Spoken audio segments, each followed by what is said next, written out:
তো আজকে সকাল সকাল অভিবাবু বসে গেছে এখানে হচ্ছে তোমার ছাতু মাখা খেতে। আর দুপুরে কী খাবে অবশ্যই শেয়ার করব। আর আমার আর কাজকর্ম হয়নি, এই যে ঘর দোরের অবস্থা এরকম হয়ে পড়ে রয়েছে। আর বিছানাপত্র গোছানো হয়নি, বিছানাপত্র পড়ে রয়েছে সকাল সকাল। আমার মাথার অবস্থা জাস্ট দেখো কী অবস্থা। তো যাই হোক, আমিও পরিষ্কার হয়নি, ঘরদোর যেহেতু সব পড়ে রয়েছে এই যে। আর কয়দিন ছিলাম না বাড়ি, সেই কারণে আরও ঘরদোরের অবস্থা এরকম।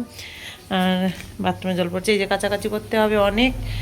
উঠোন টুটনগুলো কালকে ঝাড় দিয়েছি, কালকে বাড়ি এসেছি দুপুরবেলা। তো সেই কারণে আর বাবানকে দিলাম ছাতু এখন। আর এই কৌটোটা না কতগুলো মসুরি আছে, মসুরিগুলো সিদ্ধ খাবো ভাবছি। তো আজকে করবো না। আর আজকে নেই রিজু বাড়িতে, সেই কারণে কালকেও আসেনি। আর এই যে বাসনগুলো পড়ে রয়েছে, বাসনগুলো কালকে করেছিলাম আলু মাখার ভাত, মানে আলু সিদ্ধ আর ভাত করেছিলাম। সেটাই হচ্ছে কি খাওয়া দাওয়া হয়েছে। আর এই যে গ্যাসের অবস্থা, কারণ কাল কয়দিন ছিলাম না বাড়িতে, সেই কারণে এত শরীরটা খারাপ লাগছিল। আর যে গ্যাসটা সব কিচ্ছু পরিষ্কার করা হয়নি। আর সকালবেলা উঠেই সমস্ত কাজ করব। আর এখানে আছে অনেকগুলো পান্তা ভাত। পান্তা ভাতগুলো দেখো জাস্ট কি সুন্দর, একদম পুরো কাঠি কাঠি হয়ে রয়েছে। এই পান্তা ভাতটা অনেকদিন পর খাবো, পান্তা ভাত খেতে বেশ ভালো লাগে। আর খাবার জিনিস তো ফেলা তো অসম্ভব, এক কথায় আমি কোনোদিনই খাবার জিনিস ফেলি না। আর ভাত তো কোনো কথাই হবে না। যাই হোক, গ্যাস ট্যাস পরিষ্কার করবো, চলো কাজকর্ম করব। আর সব অগোছালো হয়ে পড়ে রয়েছে, সব কিছু কী অবস্থা হয়ে পড়ে রয়েছে। কাজকর্ম করি, তারপরে বাদ দিকে এই দেখো কত কাছাকাছি করতে হবে। দেখো বাথরুমে জল পড়ে যাচ্ছে, জল পড়া নিষিদ্ধ। জলের অপচয় খুব খারাপ, তাই জল কখনোই অপচয় করা ঠিক নয়। তো যাই হোক, আর তোমাদের একটা জিনিস শেয়ার করি। এই যে আমাদের বাড়িতে দেখো কি সুন্দর ফুল গাছ আছে।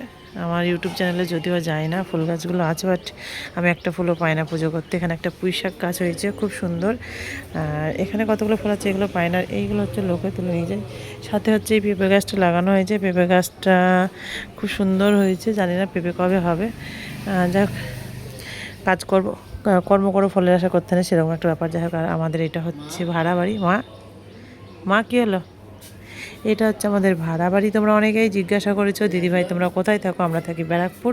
আর আমি আগে এই যে এখানে হচ্ছে গিয়া তোমার করতাম, বাসন ধুতাম। আমাদের মালিক এখন ঘরে বেসিনটা বসিয়ে দিয়েছে, ভীষণ ভালো হয়েছে, সেই কারণে এখানে বাসন ধুই। যাই হোক, ভিডিওটা এতটুকুই। আজকে ছোট্ট একটা ভিডিও শেয়ার করলাম, ব্লগ আজকে থেকে স্টার্ট করলাম। সবাই ভিডিওটা দেখো, আশা করি ভালো লাগবে। আর সবাই আমার বাবানের পাশে একটু থেকো, সাপোর্ট করো, তাই তো? একটা করে লাইক কমেন্ট বলো, লাইক কমেন্ট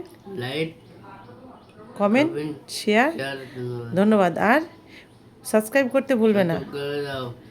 টাটা।